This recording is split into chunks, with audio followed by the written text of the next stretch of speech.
At first glance, they look like something wrought by Fabergé.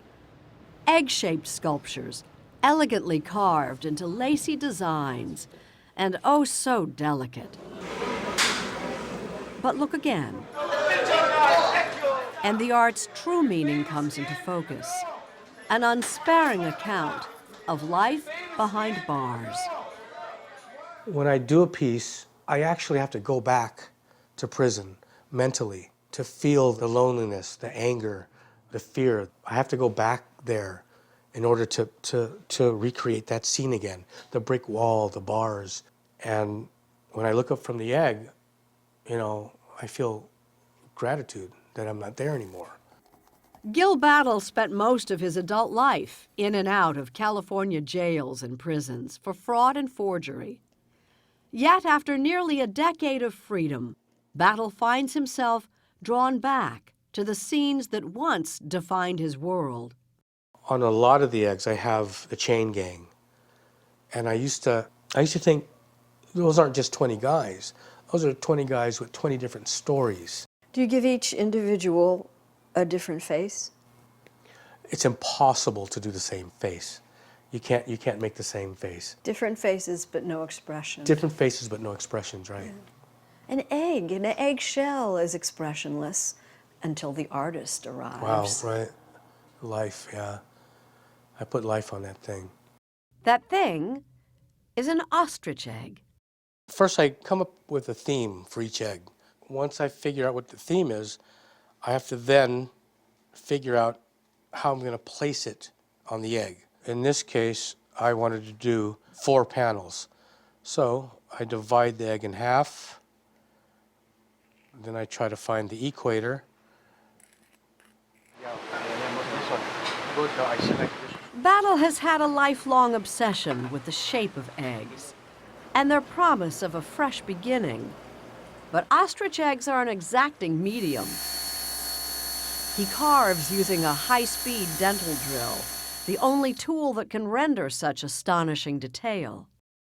The shell on an egg is about a 1/16 of an inch. And if you go past that 1/16 of an inch, you practically destroy the egg. And I think that kind of fragility is where I stand emotionally, I think. Well, aren't we all? Aren't we all? That's right. We all are. We all have that 1/16 of an inch, I think. In works like It's Your Fault, Battle charts the disciplining, cycle of cruelty. kid. The abused boy So this is him becomes an abuser himself. hitting the other kid. In Abscond, Letters from Jonathan, Battle recalls his absence from his son's life. It was his high school graduation was coming up. And he says, "You're going to be there, right, Dad?" I said, "Yeah, I wouldn't miss that for the world."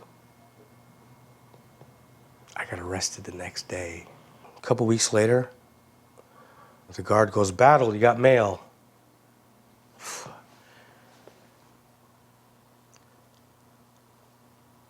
And I couldn't open up that letter for a week.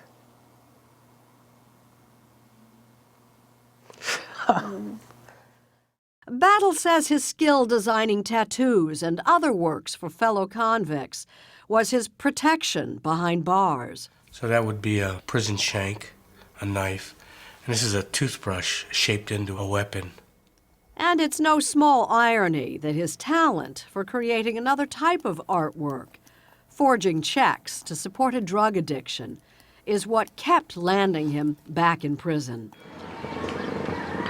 To break the cycle, he moved 7,000 miles away to a remote island in the Philippines, his parents' native country, where he supported himself making knickknacks for the tourist trade.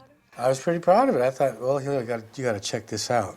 So he brought these things back, and I mean, I appreciated them.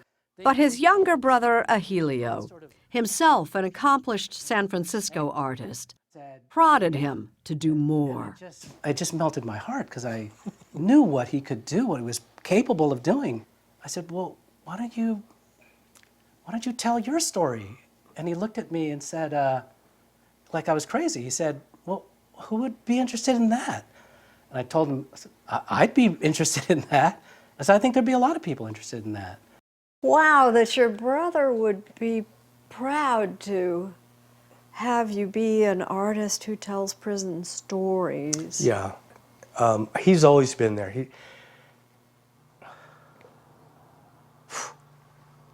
Okay.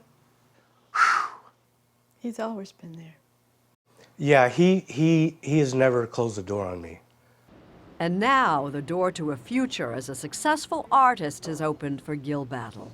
It's really just quite beautiful. Thank you. Yeah. The imposing ex-con who creates such delicate masterpieces, which sell for $14,000 each.